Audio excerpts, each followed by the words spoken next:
Do you want to know what makes knowledge grow?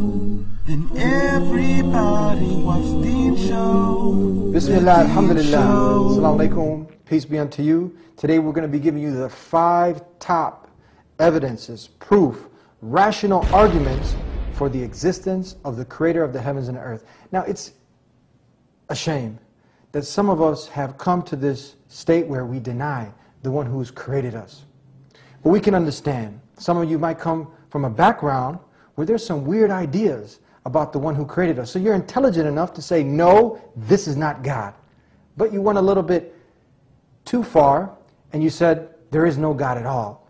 So today, for that small minority that's out there, because the vast majority of the world testify that there is a Creator. But we're on the same page on one thing. We say that there's no God. You said the same thing. But we say, except the one true God. So hopefully, God willing, after this show, you'll come aboard. But you got to be humble-hearted, open-minded, and let this truth sink in. So we're going to help clear up the fog. There's not no weird ideas here. We're going to be asking you to use your common sense and don't deny the truth when it starts to come in and penetrate. Let it sink in. We'll be right back here on the Deen Show. Deen. Allah, there's only one God and Muhammad is his messenger. Allah, la ilaha illallah. Allah, there's only one God and Jesus was his messenger. Allah, la ilaha illallah. I don't know why I did that. Maybe it's just to break the ice. Assalamu alaikum. Wa alaikum salam wa barakatuh. Peace be with you, my brother. Peace be with you too. How are you, Dr.Sabeel? Alhamdulillah. Good to see you and good to be here again. It's been a while since we've teamed up and had you on the show. Alhamdulillah. How have you been? Alhamdulillah. Good to be back. Good to see everyone. Assalamu alaikum wa rahmatullah everyone.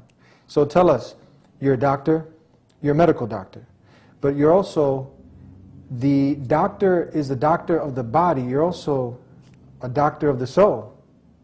Trying to be, inshallah. Trying to convey the truth out there to the whole of humanity.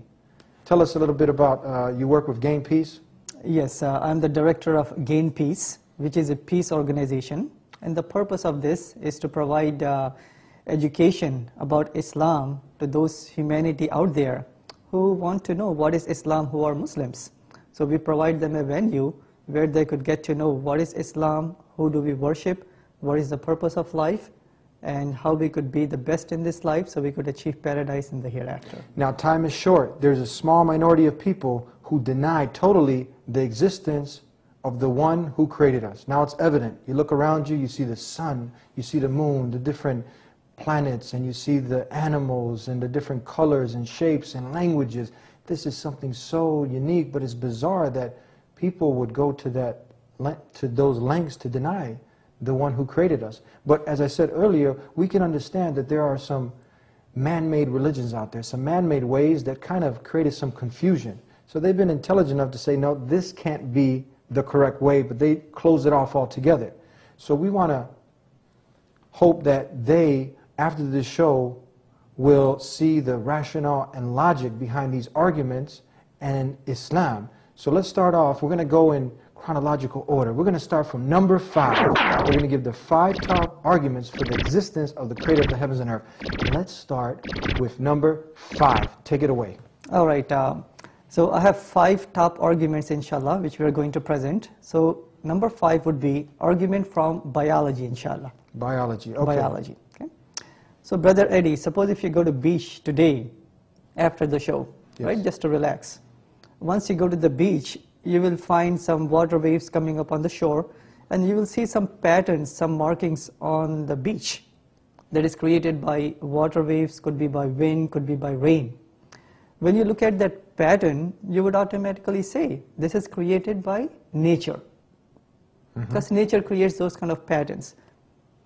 Suppose if you go to the beach tomorrow, and if you find some writings on the beach that says that Andrew was here, suppose, and he was here on the 22nd of April, and he had a good time with his family. When you look at that information, that writing, would you assume that that is coming from water, wind, rain? Or would you assume that there is some intelligent person who made those markings? Now, if you're actually seeing those markings embedded, yeah. I mean, this common sense would tell you, you know, that couldn't just happen by chance. Yeah, it cannot be by chance because there is information. Yeah. So information could only be created by intelligence. So nature, it creates patterns, and intelligence creates information. Now, here comes the very big point. Within each single cell of our body, and there are 50 trillion cells. 50 trillion cells. Yeah, 50 trillion cells in the body of each single human being. Within each single cell, there is a nucleus in which there are genes that are instructions of how a cell should function, how the body should function, all the organs, how they should function. So they are like the blueprint, the instruction manual within each cell in the nucleus. So if you take these instructions and write them in the form of a book, for example, you will have to fill up 900 books, 500 pages thick, each book. Wow. That's how much information is there within each single cell. In each cell? Each cell. The whole library. There's more than a library. I mean, just... Yeah, 900 books, 500 pages long each book. So that is information. That is not some pattern. That is not something by wind, rain, hail, and all of those things. And as we have mentioned, if you see some markings, it has to be intelligence. If you see some information, it has to be intelligence. So within each cell is information. Where did that information came from? If it's not by nature, it has to be intelligence. And that intelligence, we Muslims say, is the Creator Himself. The Creator of the heavens and the earth. Not a man, not a monkey, where they might have, because of the background of their family's religion, many people worship these things. So they obviously have seen, like, no man can come up with this, but the Creator of the heavens and the earth definitely can, isn't it? Indeed, indeed. Now, some of you who are watching this show, they may be saying, you know, why can't it be just by random chance? You know, somehow in that primitive earth, things may have came about to be. An easy answer to that, Brother Eddie, would be, like, suppose if you have a white wall or a white paper, if you start throwing ink at the white paper, the ink is not going to make letters and words and sentences and chapters. It's never going to happen no matter how many times that you throw the ink up there. Can't happen. It can't happen. So how can we imagine that 900 books could be formed by chance? Not at all. With very good instructions about how to maintain the cell, maintain the organs, and maintain the whole human body. Not possible at all. We can just look around us and see many of the things, as you've mentioned, and anyone who's sincere can look at and create examples of his own from what man has put together in this. I sometimes, you know, I'm driving down the highway or the streets and I see the light posts, you know, the light posts? Sure. And you see the power lines and they're going into all the different houses. Mm-hmm. And I said, this would be absurd if someone said, you know, this just happened by chance. You know how many power lines, they're going in to the right, to the left, Comcast and Dish, you know, they're hitting all these different houses, the wires. And I think about, you know, what if that just happened by chance? It's not possible. It's but not possible. Then when you give an example like this of the human body that we don't even reflect, this is not conceivable. It's no way. Okay, so this was number 5. Now we're going to be going to number 4 of the top 5 arguments for the existence of the Creator of the heavens and earth. Number 4. Take it away. Number 4 has to do with biochemistry. Now suppose if you're traveling from Europe to United States of America. You just cannot travel, you have to have certain documents. And you have to enter through certain port of entry. And there would be some police, some guards standing up there, they will check your documents. So you have to have something. And once you land you know, at the airport, you have to go to your house, you have to have some transportation. Maybe a car. And the car has to be safe enough so you don't, you know, it protects you from the rain, wind, and all of that. And once you reach inside the house, you have to have, you know, certain way that you go inside the house. And you have to travel by highways, correct?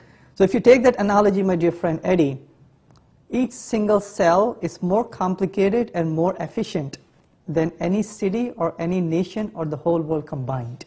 Each single cell. Wow. Each cell has a cell membrane, and that cell membrane has special points of entry. And there are guards up there, special proteins and enzymes that only let certain chemicals in and certain chemicals out, number one. For those chemicals that are taken in, they have to go to their destination. So there are special highways which are called as cytoskeletons within the cell. Just imagine this. And then those cells, they have certain semis or certain trucks that takes those chemicals to their proper destination. And each cell and each of those vesicles or those transportation systems, they have a GPS system just to make sure that chemical has to go to the right destination. And after they reach there, the trucks, they don't just stand up there within the cell. They have to be loaded off. So there are special chemicals that load them off. This is all in our body. All in our body, all the 50 trillion cells, they are working day in and day out. This kind of a process. Amazing. Subhanallah. Yes. And again, let's take this to a higher level now. Suppose once you reach your home, you want to buy a book from Amazon, for example. Yes. Now Amazon doesn't publish the books, it only packages and it sends the books, ships the books out.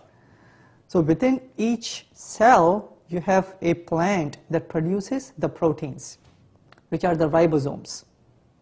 Then you have a plant that packages, just like Amazon, you have the Golgi apparatus that packages the plant in such a way that in the mail it doesn't get damaged. It reaches the proper destination. Right? Now, once you're inside the house, you have to have the lights, you have to have electricity to function your computer, your television, and all the appliances. So within each cell, you have a plant house or a power plant which is called the mitochondria that supplies all the energy to the whole cell and the whole body. All right?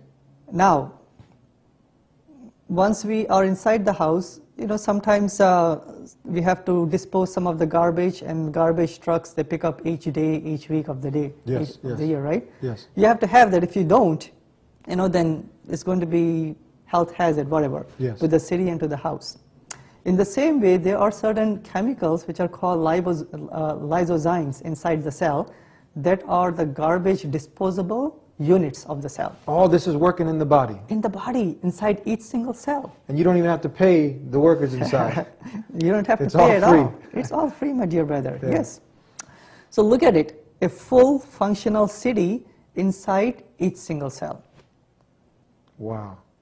Day in and day out, more efficient and more complicated than Paris, London, Chicago, or Rome for matter. But the same way you wouldn't assume if you saw those electric poles and all those power lines going to their proper places, if you had that same setup, like you said, Paris, or even a small community for that amusement park, and you see all the different rides and the roller coasters, the houses, 2 flats, everything is set up, and you ask, who's the developer? Oh, it just popped up like this. We wouldn't accept that, would we? We won't, obviously. That would be impossible. Just like they said that Rome was not built overnight, right? Yeah, it wasn't. It wasn't built overnight. So it took intelligent human beings for a long number of days and weeks and years to build Rome, one city.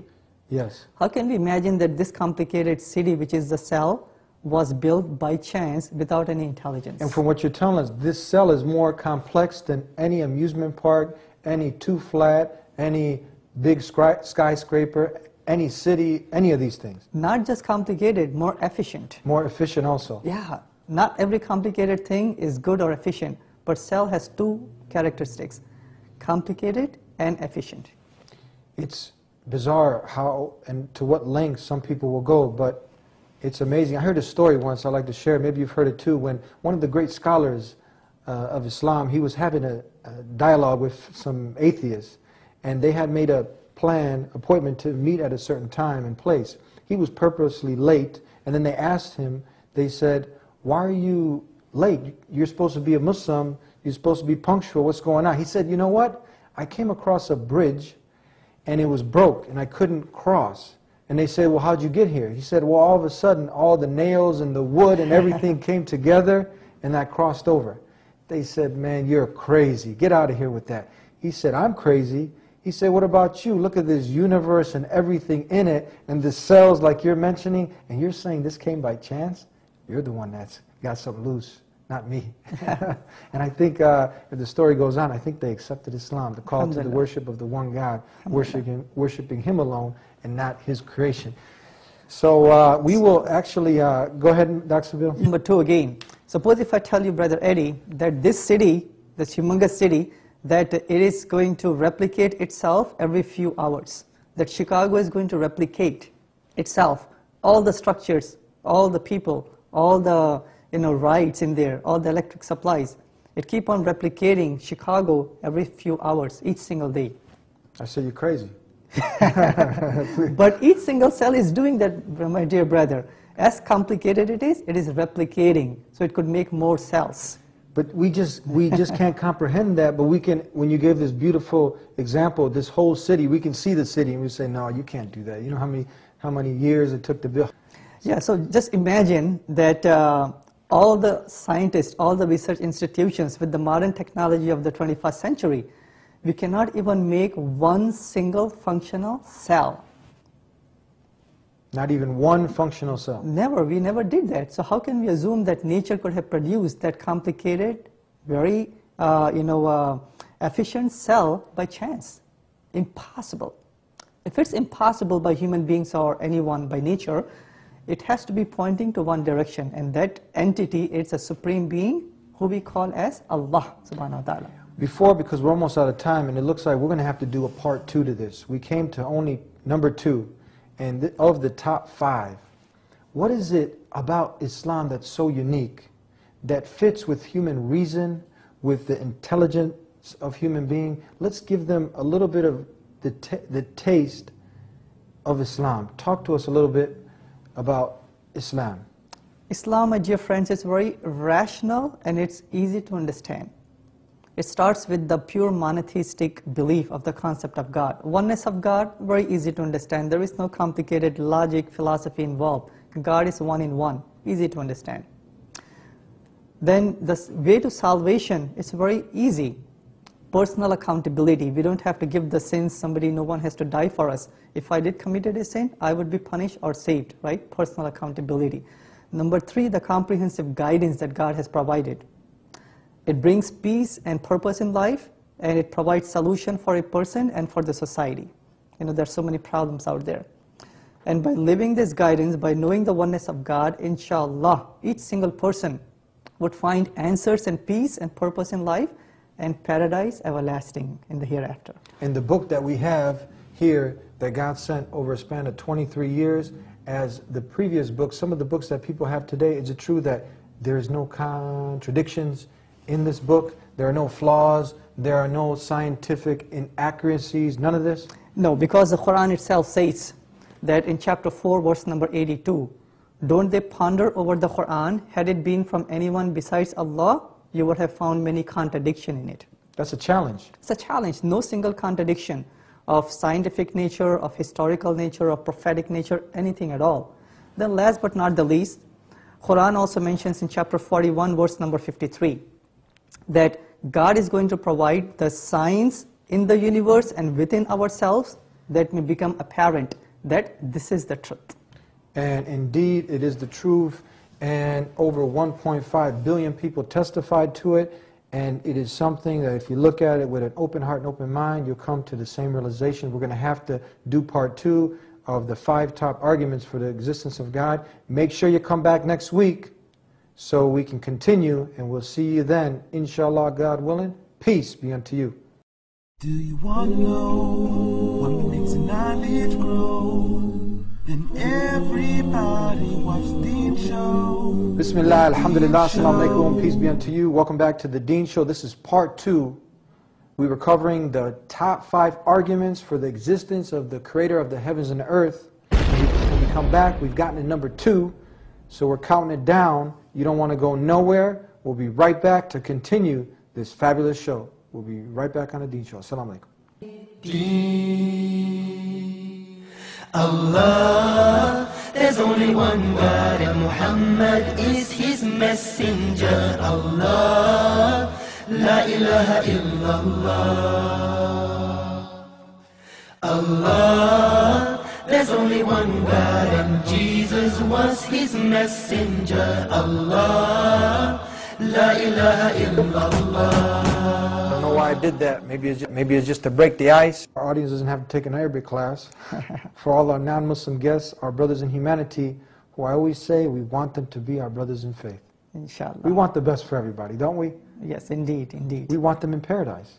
Because what do you got in this life? You live a short life, maybe you have all the money, you have all the wealth, you have the big house, cars, but eventually you're going to die. So I think this is a very serious topic because death is something that we can all agree upon. We're going to die. So we need to take these things seriously. Don't you think so? It's very important, very important. Life is very short and we have to, God has given us, like in the Quran, God has mentioned close to 750 times to think and ponder, to reflect, to investigate. And inshallah, like we mentioned in the last segment, chapter 41, verse number 53 of the Quran mentions that God has given us signs both in the universe around us and within ourselves that this is the truth. And inshallah, we are going to investigate more and provide the answers that this is indeed the truth when we reason out using science and logic that there is only one God and this is the guidance from God. And that's the thing, Islam doesn't push away science. It doesn't persecute people of science as some religions have in the past. The more deeply you look into the wonders of the world, everything that you find today that's been confirmed, it goes hand in hand with the Quran, doesn't it?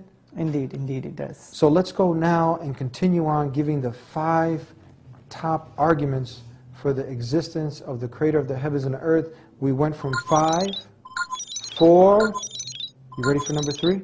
Right, so let's just briefly say that we went over the reason from biology that testifies to the existence of God.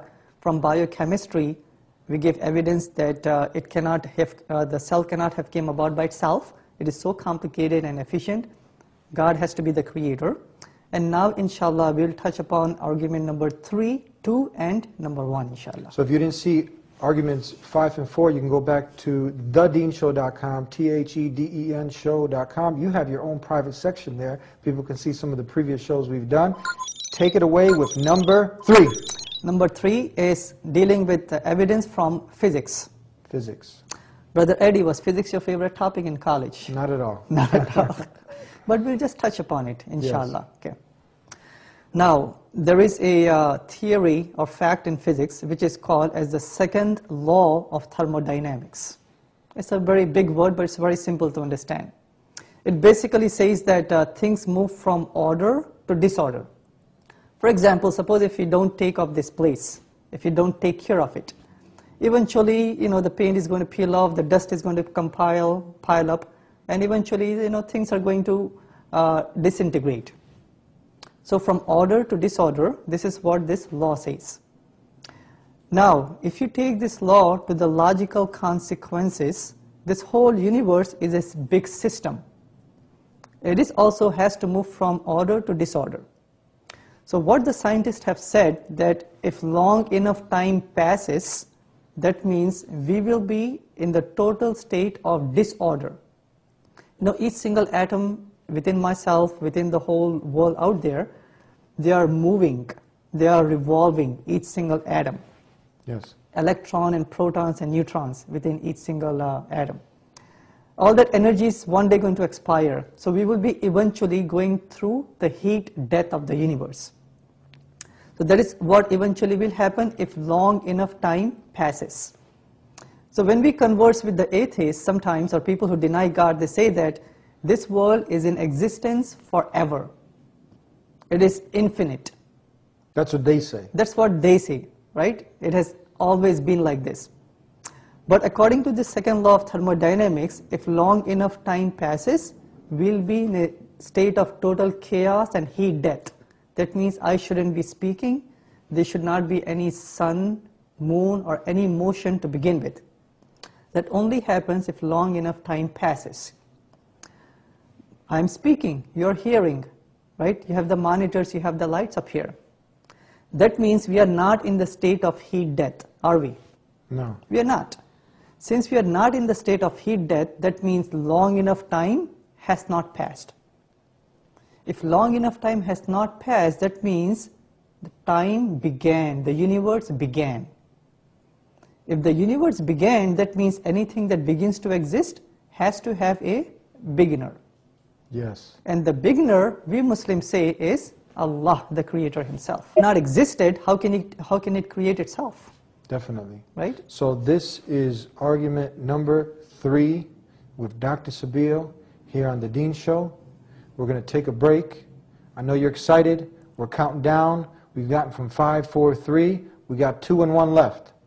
So again, all we ask is that you have an open mind, humble heart. And if this is starting to make sense, it's going to continue making sense, God willing. And then hopefully you can do the right thing and accept the truth and let it penetrate. And then, as they say, the truth shall set you free. We'll see you in a second here on the Deen Show.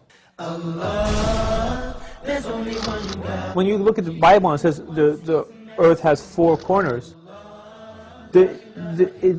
that's wrong. Yeah. If any Christian can point out a single unambiguous statement where Jesus Christ, peace be upon him, himself says that I am God, I am ready to accept Christianity.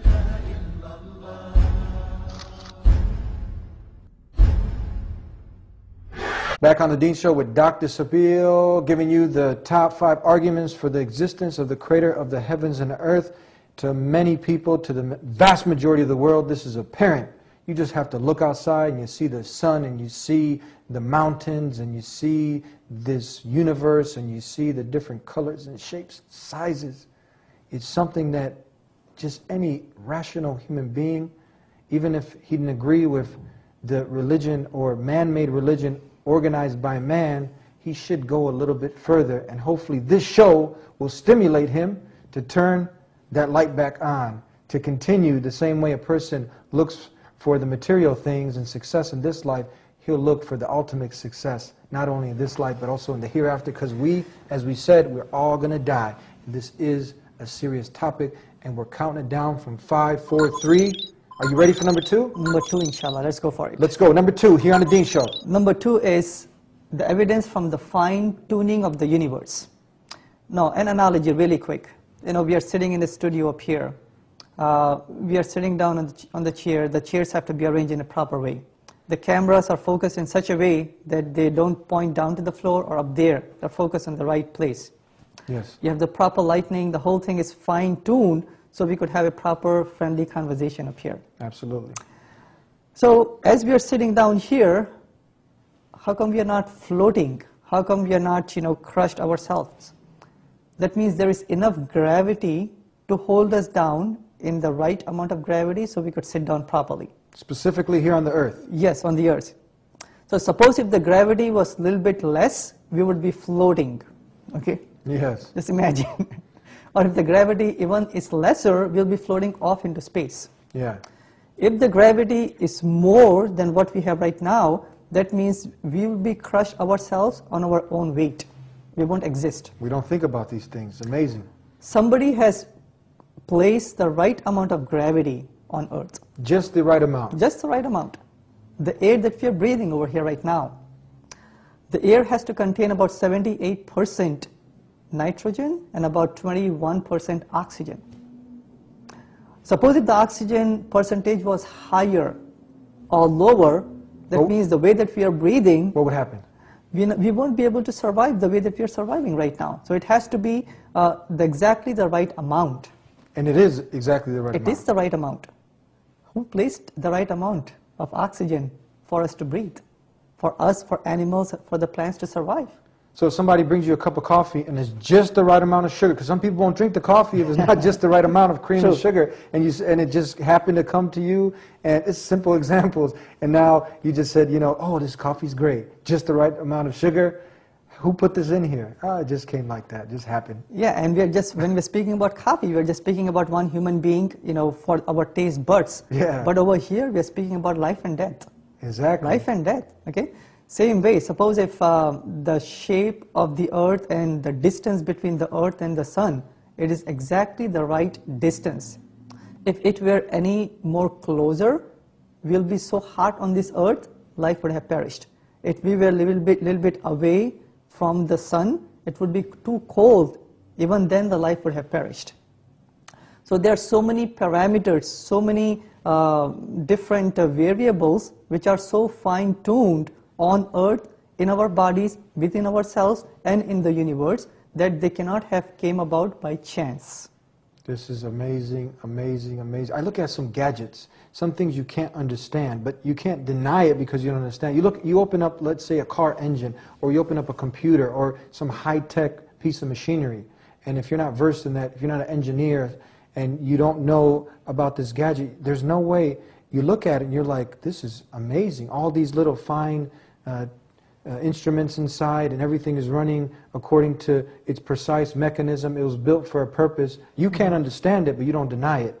But some people don't understand and they deny. It's amazing. And we wouldn't deny that this piece of machinery just came by chance, would we? No, because there is so many variables, so much fine-tuning in there. The right amount, the right place, the right distance, the right shape for the earth, for the body, for the cell, for the whole universe cannot have come about by chance. It is impossible. If you do the theory of probability in math, it will go beyond 10 raised to the power of minus 50. And anything beyond that is in the range of impossible. What if I just took the alphabet, A to Z, and I threw it in a garbage, or I threw it in a pot, and then all of a sudden, what would be the chances if I just took A, and I took B, and I took C, and I just started taking them out? I threw them in there, shook it up, and it just lined up A to Z. Is this possible? Or for that example, suppose if you have a big jar with all the alphabets in there, if you throw the alphabets, they're not going to form letters, chapters, words, instructions. They're not going to do that, no matter how many times that you keep on throwing that. And how can we imagine the genetic code inside the body, the fine-tuning of the universe, all the small mini city inside the cell, running by itself, by chance, came about by nobody? That's not possible. Not possible. Yeah. We're almost running out of time, and we have made it to number one. We have made it to number one. Are you ready? Let's go for it, inshallah. 5, 4, 3, 2. And the number one argument for the existence of the Creator of the heavens and earth here on the Deen Show. Take it away. The number one argument is Quran itself. Quran itself, which is the word of the Creator sent to Prophet Muhammad, peace be upon him, by Allah subhanahu wa ta'ala, who is the Creator. The Quran has many different miracles inside it. It has the linguistic miracle, it has the prophetic miracle, means all the prophecies, it has scientific facts, it has historical facts, comprehensive guidance. But since we don't have time to dwell upon all of those, let us just touch upon the scientific facts of the Quran really quick. Mentioned in this Quran. Mentioned in the Quran. Quran is a book that was revealed 1400 years ago. During the time there was no technology as we know of, no Hubble telescope, no microscope, no ultrasound, no MRI machines, none at all. Even then, on the top of it, Prophet Muhammad, peace be upon him, he did not know how to read and write. There were no encyclopedias at that time. So out of the 6,000 verses of the Quran, no less than 500 of them, they deal with science and nature and scientific facts. Facts, not fiction. Facts. Now, if you ask any scientist, any cosmologist out there, how did the universe came about to be? They will say that the heavens and the earth, they were in one primordial mass, and there was a big explosion about 14 billion years ago, and from that explosion came about to be all the sun, the stars, the Milky Way, and all the planets. What does the Quran say? The Quran says in chapter 21, verse number 30, "Do not the unbelievers ponder, see that the heavens and the earth, they were joined together, and it is God who has set it asunder." That's mentioned in the Quran, In the verbatim Quran. word of God. Yes. A human being, 7th century, could not have formulated that, number one. Number two, it says in the Quran, chapter number 41, verse number 11, that in the initial stage, after the explosion, the universe was like a smoke, like a mist. And that later on condensed to form all the different celestial bodies. Quran says it, science proved it. It's a fact. Fact number two. Fact number three, we have discovered last century in the 1960s by the red shift and the blue shift that the universe as we know of, it is expanding. All the stars, they're moving away from each other. Scientific fact. Scientific fact. They won the Nobel Prize in 1963 or so. Yes. Quran says in chapter 51, verse number 47, that it is Allah who has created the heavens and He is expanding it. It's mentioned in In the Quran, in this book up here. in the Quran? 1400 years ago, way before any science. Now, when it comes to the shape of this earth, people used to think earth was flat. They used to think earth was like a disk floating on water or with 4 pillars, whatever. Quran says that earth is like a shape of an egg, like an ostrich egg. Chapter 79, verse number 30. Right? When it speaks about how a baby develops inside the mother's womb, with scientific accuracy, it says in chapter 23, verse number 12, 13, and 14. When it describes the mountains and the roots of the mountains, chapter 78, verse number 6 and 7, it says that mountains have pecs, they have roots in there. So 500 scientific facts of that nature, without any error, in 14th century, proven now, could not have came about in this book, written in 1400 years ago. It's not like, okay, maybe there's 60% right, and then there's 40% wrong, 100% correct from what we know. 100% correct. All 500 of them, no single error, no scientific inaccuracy, proven in our time. And there are many different scientists, like Dr. Keith Moore, Marshall Johnson, Joe Simpson, Maurice Bucaille, and on, who studied the Quran in Arabic and English for many years. They all came to proclaim that this book, these words cannot be from a human being. It has to be from the Creator. They've said this. These are people who specialize in this area of science. Exactly. They are the specialists. They are the topmost scientists. Like Dr. Keith Moore is the #1 embryologist in the world. We're going to take a break, and we're going to come back and wrap it up here on the Deen Show. You don't want to go nowhere. It comes to you the truth and the attribute of the one who created you, that he's one and alone running this universe, that he doesn't become born, he doesn't die, he doesn't eat and then go to the bathroom. This is not God. We got problems here. Yeah. It doesn't make sense. Who was Jesus worshiping? Because it's recorded in the Gospels. Despite all of the other issues about the Gospels, we put those aside. We just say it's mentioned there that Jesus worshiped God. Back here on the Deen Show, we were giving you the top 5 arguments. We're still on #1 with Dr. Sabeel. Take it away, Dr. Sabeel. You're talking about the facts, not fiction, that's mentioned in the verbatim Word of God, the Quran. Yes, so one fact that I would like to dwell upon would be a fact about embryology, how a baby fetus develops inside the mother's womb. It says in chapter 23, verse number 12, 13, and 14. It goes over the stage from fertilization and how the organs develop and how, eventually when the baby develops. So it says in minute details about when embryo was about 6-7 days old. So the way it describes it, that it is a leech-like substance. It is lodged in the mother's womb in such a way that it is extracting the nutrients. And the shape, the morphology, the functioning of it is precisely described. And this was discovered only by using very high-powered microscopes. A person with the naked eye could not have seen these things, which are only so minute without microscope way back 1400 years ago. So this again testifies that this information cannot have came from a human being. Muhammad could not have known these facts about human development in the 7th century because most of them were not discovered until the 20th century. Human beings make mistakes, right? 500 scientific utterances without a single mistake. It is scientifically, mathematically impossible. Now I want to play devil's advocate. Someone said, back then some of the Greeks, some of the philosophers, some of the people of knowledge, they made some of these predictions, and Muhammad, he just copied or he heard from them. What do you got to say? All right, fine. Those Greek scientists, they were good scientists. They made scientific accurate statements. Along with scientific accurate statements, they also made inaccurate statements. Okay? For example, suppose if you have 2 students, one B student, B as in boy, and one D student, D as in David. Suppose if the D student is copying from the B student in the final exam, which is bad by the way, and at the end of the day, if the B students will get 80%, do we expect the D student to get 100%? No.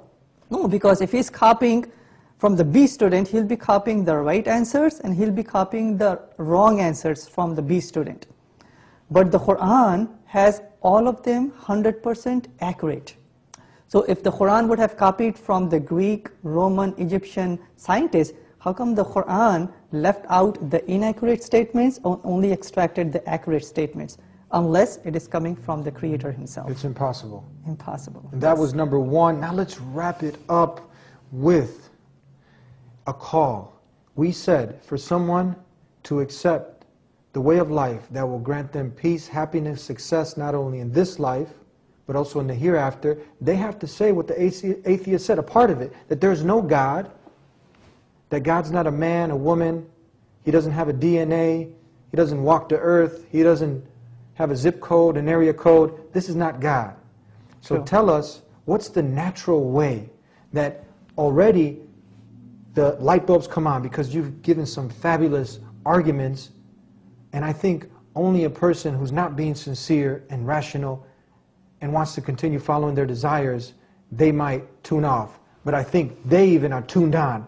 So what's the natural call? Talk to us, Dr. Sabeel. So after you have listened to these 5 arguments, a person, a logical, rational person would say, okay, fine, if I had doubts in the belief of God, now I know, using science, logic, philosophy, history, that God exists.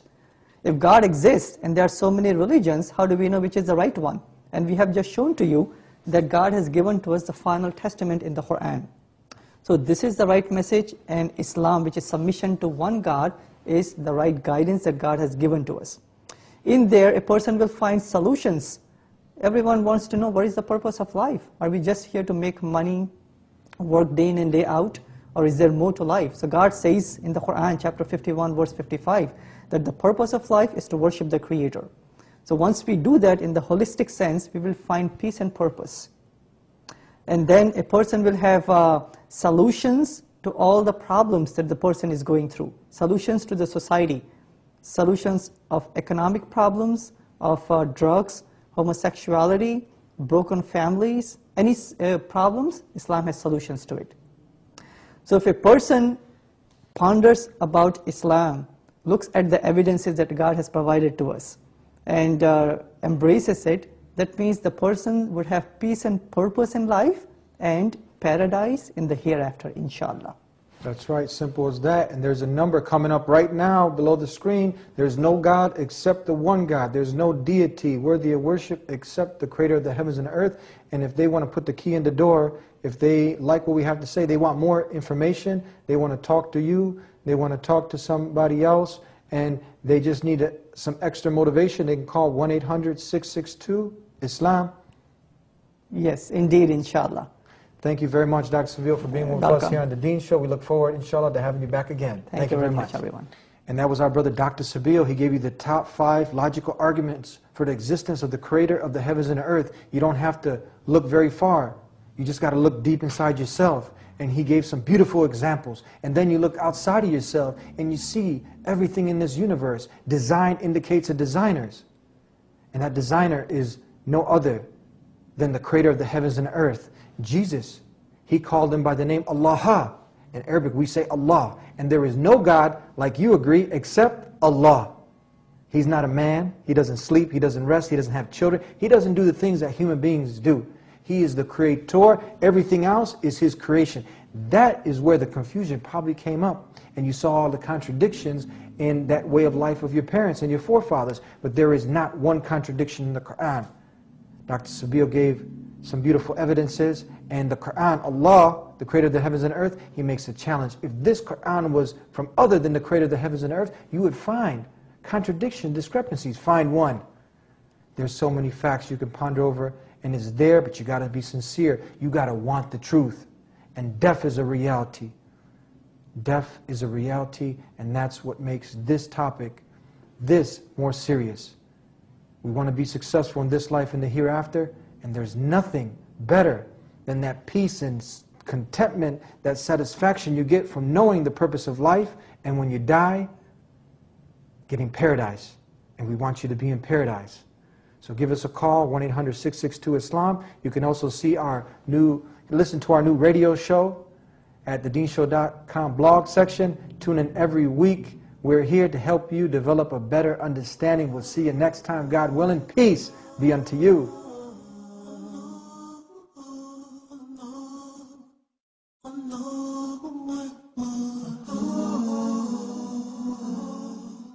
He created the universe, to Him belong the heavens and the earth, the ever-living, He is the first. He's the owner of mercy. He sent His messengers to warn His creatures of the grave dangers of worshiping other than Allah. There is none greater than the Creator.